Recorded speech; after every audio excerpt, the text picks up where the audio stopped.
everybody, I'm Leanne. I'm Corey. And Brody will be joining us shortly. And today we want to talk about the differences between Disney Cruise Line and Royal Caribbean.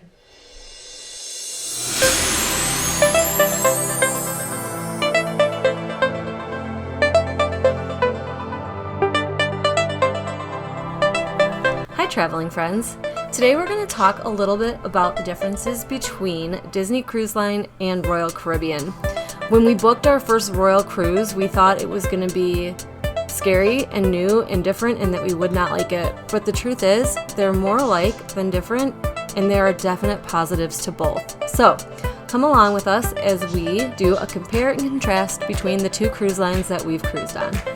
Up first, we have the check-in process. So since you are the one that does all of that, I'll let you talk about that one. The check-in process? The online check-in prior to sailing. I think that Royal definitely was easier than Disney, just because I feel like when we did Disney, it was like check-in at midnight, whatever. I'm sure everyone that sailed Disney understands the check-in process, so I won't go through that. And the Ring of Death. The Ring of Death, yeah. It just takes forever. It spins, and then a lot of times you get kicked out of the website and you have to come back in. I think they fixed that issue now, but it's been an issue for us in the past, so we're just basing it off of past cruises. And Royal Caribbean was much smoother than that.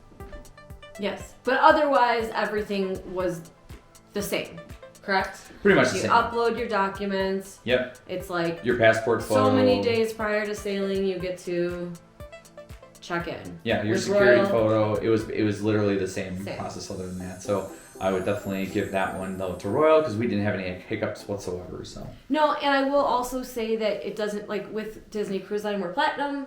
Yep. We get to check in so many days before gold, so many days before silver, and so many days before first time cruisers. That doesn't matter with Royal, and we got like immediate first port arrival time. Yep. So, anyways. All right. So next we're going to talk about the embarkation process. So this is obviously arriving to the terminal and getting on the ship. What that looked like from Disney and what that looked like from Royal. So from Disney, the process is after you check in online, you have your port arrival time. You arrive to your port with Disney and you kind of sit in a holding area until they call your group number up. So you could have a port arrival time of 10:30, which is typically the earliest with Disney. And you usually board the ship, would you say an hour later? Even an hour after your port arrival time. Well, I think you kind of missed too, like once you have your port arrival time, whether it's 10:30 a.m. or later, they file you in first. You go through the security process, going through checking your bags, making sure that you're good to go there, checking all your forms. And then you check in and then they sit you down. So you have to check in first. And then once you have everything checked, so basically they check your passports, they'll take your security pictures if you didn't already have them taken online. So at that point then you sit down and then you wait until your boarding time. Or your boarding group is called. So it's a different process rather than on Royal when we walked into the terminal. Same thing, they go through the security exactly the same way. You check in, but then you just start funneling through and onto the ship. There's no sitting down, there's no, they don't give you a group number, there's nothing like that. So it's literally I think I counted, 14 minutes from total leaving the Uber to getting on the ship. 14 minutes. And that was Alaska, so it was a packed ship. It was on, Quantum of the Sea. Which is a very large ship. Yeah, this isn't quantity-wise compared to Fantasy or Dream. Yep. Yeah. And we felt like we had a full day. That's a full day. A real full day. Yeah. So we counted that, because we were on the ship by 10:45. Yeah, in the morning, which I feel like is unheard of with Disney. I've never been on the ship earlier than I think noon. Right. Even in concierge. Right. Even in first, we always get first port arrival time because we're platinum. Because and Disney will give you, so even if you're in concierge, you're still not first on the ship. You're with a group of others, but the family of the day is always first. You're always waiting on them to get on. Shout out to our latest family of the day that we sailed with, which is the Holgates, and that was so cool. They got like a good, 25 minutes on board by themselves. That's cool. So they definitely got on sooner. But again, after you do that check-in process and you have to sit and wait for your group to be called, that's a long process. That's not immediate. So, by the time you get to the terminal, we've never really timed it out, but it's usually an hour to an hour and a half before, even if you're one of the first boarding groups to get on the ship. So it's definitely a different process. I give the embarkation process hands down to Royal. 14 minutes is insane. I remember telling Leanne, like, holy cow, we're already on the ship. We can already start to enjoy what the ship has to offer. Yep. So it's cool. So neutral for check-in process, and Royal gets embarkation process. Next, we're going to talk about actually boarding the ship, the difference in getting on the ship from Royal Caribbean versus Disney, and the muster drill. So boarding the ship, I give that hands down to Disney. The experience for me, and we might have differing opinions, when they announce your family name and they make a big deal about it when you walk in the lobby versus walking onto deck 4 and you're just done. That's, for me, Disney wins, hands down. So I'll let you go next. I think so too. I mean, it's not as important to me. To me, it doesn't matter. I don't really care how I get on the ship as long as I get on the ship. But it is a cooler experience with Disney, calling out your family name and stepping on board and having a bunch of people clap for you. I mean, on Royal, there are people there to greet you, but it is a very different experience getting on the ship. Me personally, let's see. I do like the boarding process of Disney more because you do get like your name called out and then there's like a huge ceremony or whatever, and then you kind of get like guided to wherever you're supposed to go. With Royal, you're like mom and dad have said, you're just on there, and you can get kind of lost if you don't know what you're doing. I agree. As a first-time cruiser, I felt a little lost. Mustard drills. Okay, muster drill. Should we say 1, 2, 3? Royal. We didn't have to sit through anything. You do everything via the app before you get on the ship. You can start at 24 hours before you embark, and then you just go check in. Hi, we're here. Here's our muster station, and you're done. And Disney had that during COVID, but they've since gone back to like you having to attend your muster drill. And unfortunately, the last time we did it on Disney Wish was horrendous. Like we got shoved into a back corner of the Marvel restaurant, where typically the wait staff will go and pour drinks and stuff like that. So it wasn't even air conditioned. It was hot. We couldn't see the TVs. It was just, I don't even understand why we were shoved back there. And not the three of us. Probably about 25 of us shoved into this little tiny, it's like a butler's pantry for them. That's the best thing I can liken it to. I don't know what they call it. I don't know what servers call it, but yeah, that was awful. It was greatly disappointing. So Disney needs to bring back their COVID sailing muster drill, because no other cruise line, I don't think, does it the way Disney still does. They wouldn't even let you have drinks, not even that they had them in like alcoholic drinks, but like even if you wanted to bring in like a water or something, they're like, oh, you need to leave those at the door. It's like, dude, back in that corner, the only thing I wanted was water or something because I was so hot. And yeah, just not a process I enjoy. Definitely give that one to Royal. How does vertical? And Brody's talking about our birds, who will probably be very vocal during this video. So next we're going to talk about Royal Caribbean Cruise Line versus Disney Cruise Line when it comes to stateroom, features of the stateroom, and room attendant service we received. So I think that a lot of the stateroom stuff depends on what ship we're talking about in Disney's fleet too, because like if I had to compare bathroom to bathroom, the Disney Wish has like the best bathroom features I've ever seen in any cruise ship versus like the Disney Wonder of the Magic. And then Royal Caribbean has, a very nice bathroom with like the shower that has the glass front. So I think, it's hard because it's like, what you're talking about overall cruise line to cruise line. Okay, sure. Go ahead. Well, I give it to Disney, hands down. Yeah, I would say so. From the smell to the beds. Royal Caribbean beds are just not comfortable. Horrible. Yeah, it's basically 2 twin beds, I think, that they shove together for like a king. Semi-king. Yeah. but they're not comfortable. Like, No. every time I sleep on a Disney mattress, I fall asleep immediately. I never want to wake up. I mean, maybe that's a bad thing, but and the smell of the rooms are incredible. Like, I mean, the Royal Caribbean ones are clean. They're just not Disney. And if you've ever been on Disney Cruise Line, you know exactly what I'm talking about.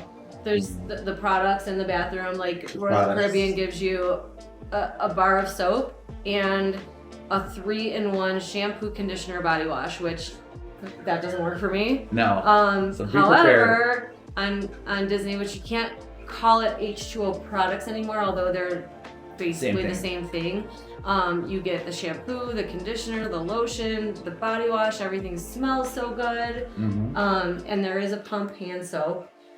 Yeah. In the split bathroom, which is another thing. We did not have a split bathroom, even though we were in an ocean view room, which is standard in a Disney ocean view room.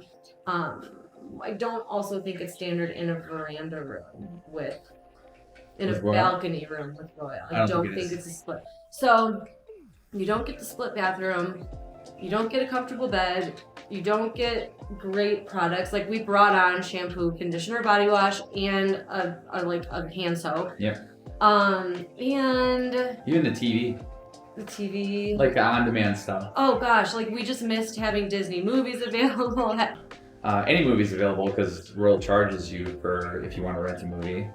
And we only had once a day service to our room. And now, before anybody says, like, who needs more than once a day service? Why can't you make your bed yourself? Why can't you clean your room yourself? Do you want to answer, or should I? Go ahead, you're on the roll. Okay. Keep going. So I go on a vacation, on a hard-earned vacation from my job that I work at 40 hours a week, to not have to clean my room, to not have to make meals, to not do dishes, and to not make my bed. So I prefer that luxury, and that's why we cruise. That's why we book a cruise. And I think too, like, functionality wise, so like Disney, when they come in the first time, like our son Brody sleeps on the bed, the couch that turns into a bed, and Disney puts that away. So it gives you extra space in your stateroom throughout the day. And Royal doesn't. So his bed stayed out the entire time that we were in the room, which is, it's very awkward to walk around that, and gives you less space. Yeah. So I think the turn down service is great. Towel animals, we maybe got 1 or 2 on Royal, which was a great surprise.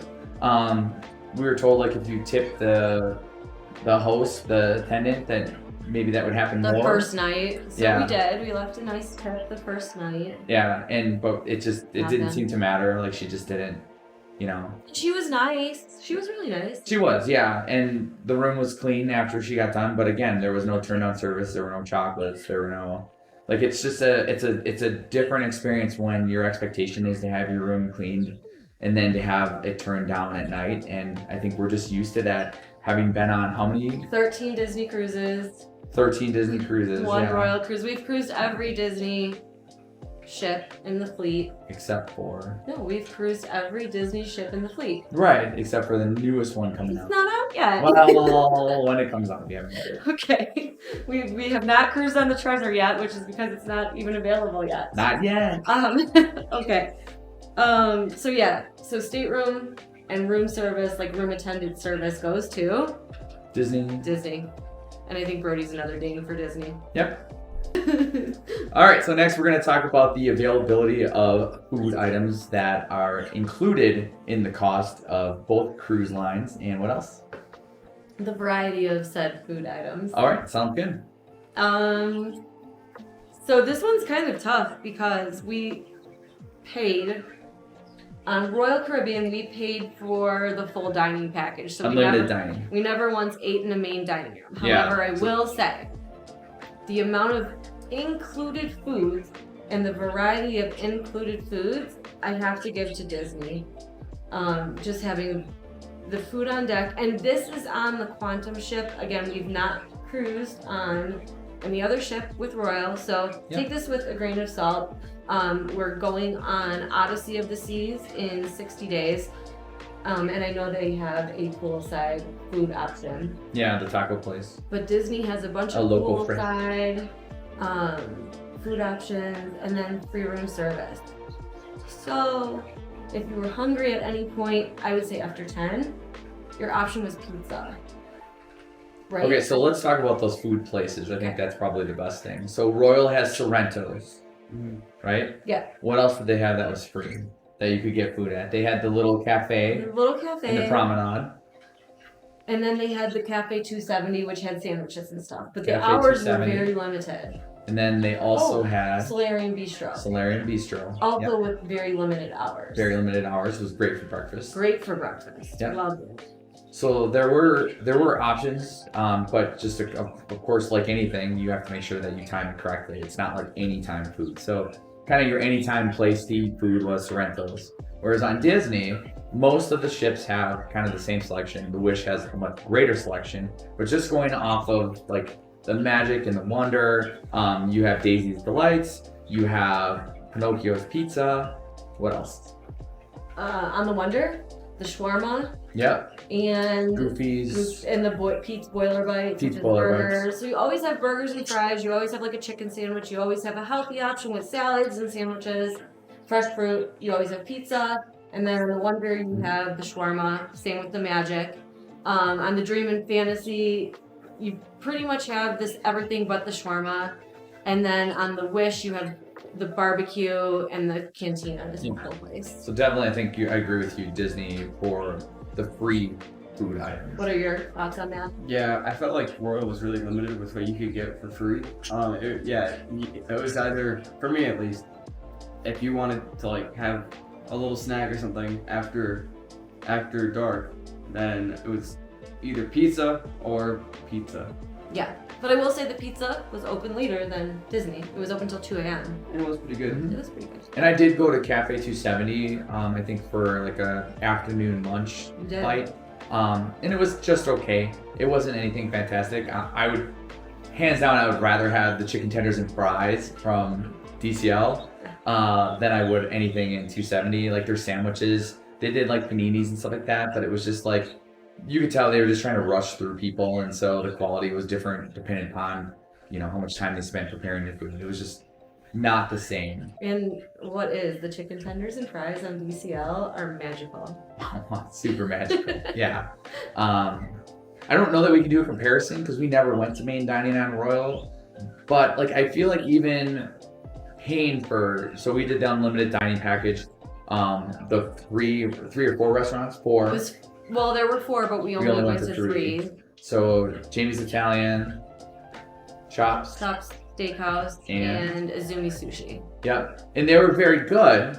But again, we paid for that. For the 3 of us, for a 7-night cruise, we paid about $1,000 extra after the fact. So that's not including our cruise. We paid an extra $1,000 to be able to eat at those restaurants, unlimited dining, but that didn't include lunches every day because it was only on sea days. So then you have to kind of jump into, and this is only one that Dad and I can answer, so sorry. Sure. But Paulo versus Chops. Paulo wins hands down. Yeah. Paulo would beat out any of those restaurants hands down. So it's a different experience. But it is very similar in price of what you would pay at Paulo versus what you would pay standalone price at Chops. So is it? I think Chops was more expensive for dinner. I don't know. We'd have to Paulo's research that. 45. Yeah, I think Paulo went up again. Oh, did it? Okay. Yeah. Well, okay, yeah, then very similar in price. But yeah, at the end of the day, I still think Disney's dining experience in their main dining is going to trump anything we could get on Royal in the main dining. But we'll have an update for you because that's what we're doing in March. 60 days. We're not doing any specialty dining. For lunch, we'll go to lunch in a couple places, but otherwise. Yeah, but and I think that'll really determine whether or not we continue to cruise on Royal, is if we have a great main dining experience that we didn't have to pay extra for. I think for Alaska, we did have a little bit extra money. I think all of us were kind of nervous about it because it was our first Royal cruise, so we just decided to unlimited dining. Yeah. Okay. So Broad, come back. So the next thing we're going to talk about then, in terms of dining, is the Windjammer buffet versus Cabanas buffet. Yeah. So, Brody, do you want to answer this one first? What do you prefer, Windjammer or Cabanas? It's a hard to say because I feel Windjammer, they have a lot more options in terms of food that you want and stuff. But I think Disney puts more quality into their food, in my opinion. In Cabanas? Yeah. Yeah. Does Cabanas win then? Yeah. Except for like with the bacon. Both of them suck at the bacon. Yeah, I agree with that. Get your bacon together. These little thin pieces, that's not real bacon. That are like severely undercooked, like pink and white. Yeah, we don't like the bacon on any cruise Either, line, to be yeah. honest. No, terrible. I honestly, I think we ate at Windjammer for lunch and we ate at Windjammer for breakfast. I liked Windjammer better for breakfast, hands down, than Cabanas. They just had a lot more options, I felt, and it was just better. The omelets were better, and the avocado toast was really good, but for lunch, I prefer Cabanas, so I'm gonna give it a neutral. Yeah, it's hard because like I loved Windjammer. They had some really awesome options, but like on embarkation day, I'm used to peeling shrimp. I'm used to crab leg. We didn't have that. They didn't have either of that. There was never peeling shrimp, other than at Cabanas. I'm gonna change my answer then. Oh. Okay, because I'm gonna change my answer to Cabanas. I did like on Windjammer because we love to order like the omelets that you can build your own omelet. And they would hand you a little puck that would go off like when your omelet was ready, and then you go and get it. Sometimes on Disney, like it's similar, but they don't hand you a puck. They basically say, where are you sitting, and they'll deliver it to you. But sometimes I feel like, well, if you're maybe in an obscure place or maybe they can't find you, it might take it longer. So like to me, I'm totally fine with getting my own omelet, and I would actually prefer it so that I get it sooner, and I'm probably gonna get up anyways and get seconds somewhere else. So so that process was slightly different, but I did miss like, you know, the seafood portion, but otherwise very similar, like, you know, the fruits, very similar for both. So it's hard for me to say. I think at the end of the day, I still enjoy Cabanas just for the seafood stuff that you get, which is nice. Let's talk about the shows. So on Disney, of course, this includes all of the Broadway performances, you know, like Beauty and the Beast, Dreams, what else? Believe, Frozen, Little Mermaid. There's so many. Yeah, so many. And then how Royal. can you forget Ensign Benson? The Golden Mickeys. Oh, gosh, Seize the Adventure. Yeah. Okay, and then on Royal, I don't actually really remember the names of any of the shows. We had Strike a Pose. Strike a Pose. That wasn't the name of the show. What was that called? Oh, Starwater. Starwater or Stillwater? Starwater. Oh yeah, Stillwater is the name of the place, I think. Starwater. And we saw a lot of good comedians. the Hark one was really cool. That was really I still cool. don't remember the name of it. I don't. Yeah, and then the comedian that we saw was really funny. good. Mm-hmm. Yeah. But Disney offers all of that as well, like Right. the additional performances on They do. Longer Sailing. So what did you prefer? Do you like more of So this one might be. No, I love Disney characters. Yeah. It comes down to the characters for me. I love them. Yeah. There was nothing bad about Royal shows. The one in 270 was strange at first, but very well done. Mm-hmm. And people are always say there's no rhyme or reason to it. It doesn't tell a story, but I don't think it's supposed to. I think it's really, it's just a show. It's like showcasing talent, and the talent is good. The music is always like Pop, very poppy, very what's kind of in now or what was in the 2000s or 90s. or 90s. Strike a pose. But yeah, I for me it's the same thing. Like I love Disney shows. They always seem to move me in a way that can almost bring me to tears, if not bring me to tears. They always bring me to tears. And we've seen them multiple times. You know, we just love all of the Disney shows, and the Royal ones. They were good, but they weren't great. They didn't like blow me away where I was like, you know, on the verge of tears. So. Yeah. The next thing we're going to talk about, and this is one of Brody's favorite things, I think, on Royal, is onboard activities. Disney Cruise Line versus Royal. What are your thoughts? I really thought they had a ton of fun things. On what? You didn't say which cruise. On Royal. Okay. Just like the bumper cars were really fun. Even though, there was like table tennis, beanbags, cruise ball, air hockey, arcade, all these kind of things you could do. Skydiving. Sky, yeah, I completely forgot all that. What was that called? The High iFly. Yeah. You could like go surfing. Just so Roll many. rider. Yeah, so many activities that you could do. Roller skating, which we should have done, but the seas were. they said we're not closing roller skating, but we're highly recommending you do not roller skate today. It was very awkward. It was like- in one of our vlogs, Yeah. if you want to go back and watch that again. So, but with comparison, Disney also has a lot of activities that you can do. Like you can also, I believe you can do table tennis. Yep. Yeah, you can do Ping pong, foosball. favorite thing we do, you and I together. Yeah, you can do table tennis if you're on the Dream. In the fantasy, you can do like mini golf. Mini golf, Mini golf. shuffleboard. Yeah, Shuffleboard. shuffleboard, basketball.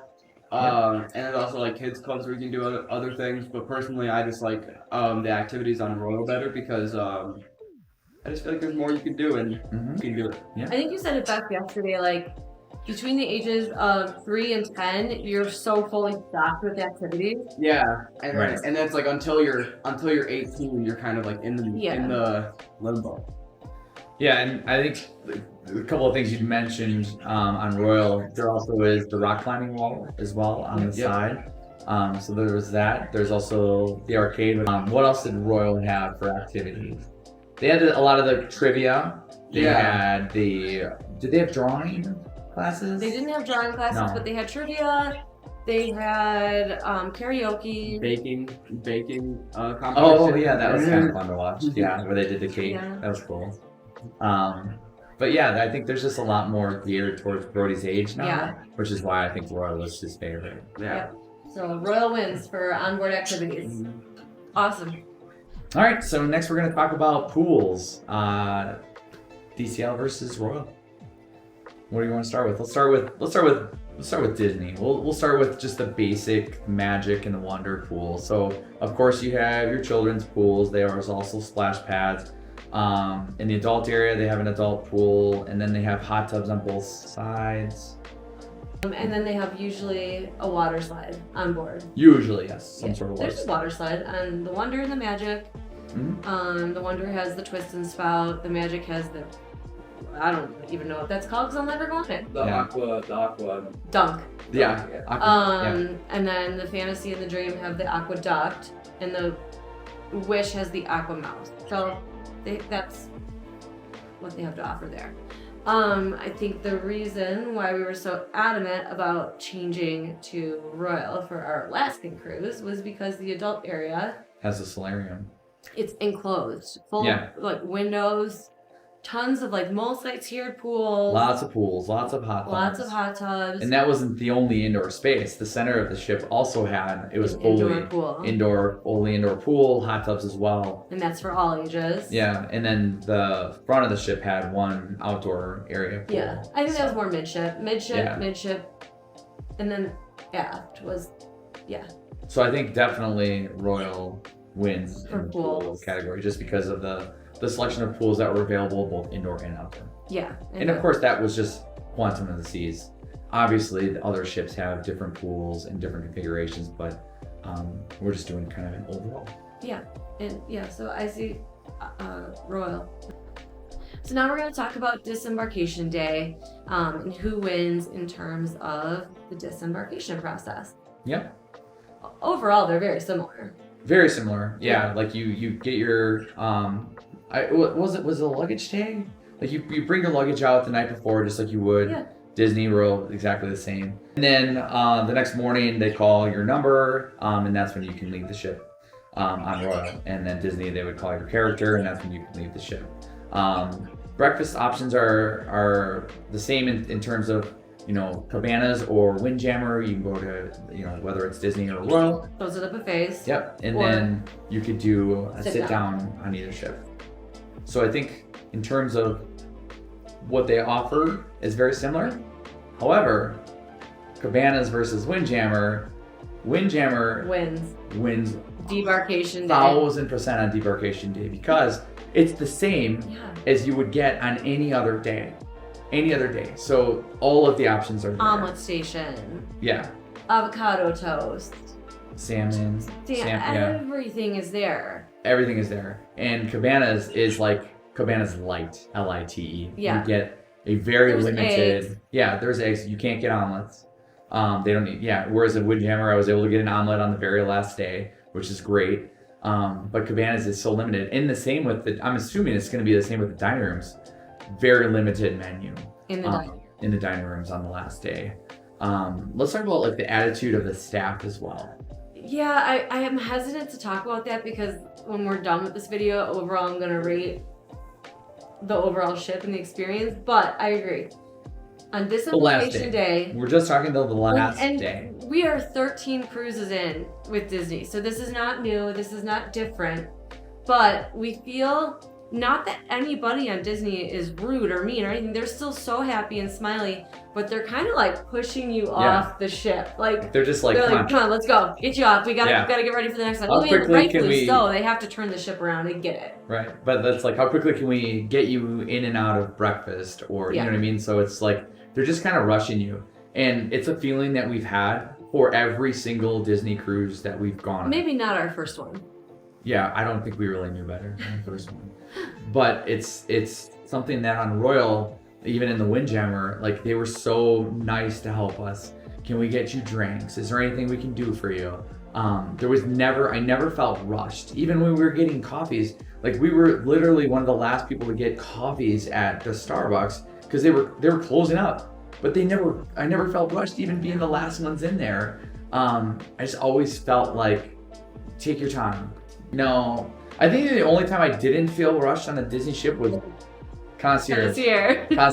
Oh my God, they just let you sit in there. They just and chill. But I mean, again, that's a completely different level than anything on Royal, unless you're like Disney. Yeah. I'm sorry, but there's nothing that compares to taking a concierge level Disney cruise. No. Hands down, nothing will ever compare to that. So, but I do feel like that, and even are we talking about getting off the ship yet, or? Yeah, sure. So I remember when we disembarked the Wish, we sat in a line and we went around the entire perimeter of the ship in this line. And with Royal, we walked off. We just walked. I don't get it. We walked. Yeah, it was like they were just like, "Hey, how's it going?" And there was no one in front of us. It was like, and it was the same time. It was literally just walk off the ship, and then eventually there started to become people. Once we started going into customs, which of course on Disney there's going to be that as well. But total process getting off the ship, again, super easy. It took us minutes, not an hour plus. Yeah, so that was big. I fully agree with that. So I give that to Royal for sure. Yeah. All right, so this is going to be overall thoughts. Which cruise line you prefer as a whole? DCL or Royal? Where do you want to go? Oh, we can go with Brody. Let's go with Brody. Brody goes first. This is too hard for me. They both have amazing qualities and like some cons to them as well. It's hard to say, but you can tie them if you want. Yeah, I gotta say Disney for me. Oh okay. Wow! While there's more activities on Royal, I just love the service on Disney. And there's not much that can really compare to that, you know? Yeah. And it is quite the entrance fee to get on the ship and actually do things, but, you know, like Mom said, just like the level of service and like not having to pay if you want like actual things that you're supposed to get. Soda. Yeah, like, and like dining. Yeah. You want me to go next? Sure. Overall ship, Quantum was beautiful. Sure. North Star was broken. Oh, the North, yeah. I mean, yeah, every ship has flaws. The Wish had flaws. It was brand new. I mean, windows. there are flaws and there's good things and bad things about every ship. I have to say from like every standpoint, I prefer Disney. And I don't know if that's because it's just what I'm used to. It's more expensive for sure, but there's and people will say, well, it's not worth free soda is not worth the expense of a Disney cruise, but it's what you value. I think. Yes. It's what you value. I think this whole entire process is what we value. Like going off of kind of what Leanne said, you know, I value a stateroom that smells good, and I value a ship that smells good, and I value good products, and I value a comfortable bed. Like I value the stateroom. I value the food. Like that's important to me. I value free soda because I don't want to have to pay for it. It's ridiculous that you have to pay for it separately. So I value that. For a 7-night cruise, we paid $70 per person plus tax and tip. Yeah, for soda. So I think our total that we paid for sodas ended up being about $250 for soda. Ooh. So I think for me it's valuing what you value most. I value the Broadway shows because that's what I like to do at night. I value main dining room experience because that's what I like to do. I look forward to that every night. So do I love activities, like to be able to do certain things on Royal? I do. But if I have to choose between a Royal ship or a Disney ship, I'm personally going to choose a Disney ship because the things I value most are greater on Disney than they are on Royal. I would agree with that 1,000%.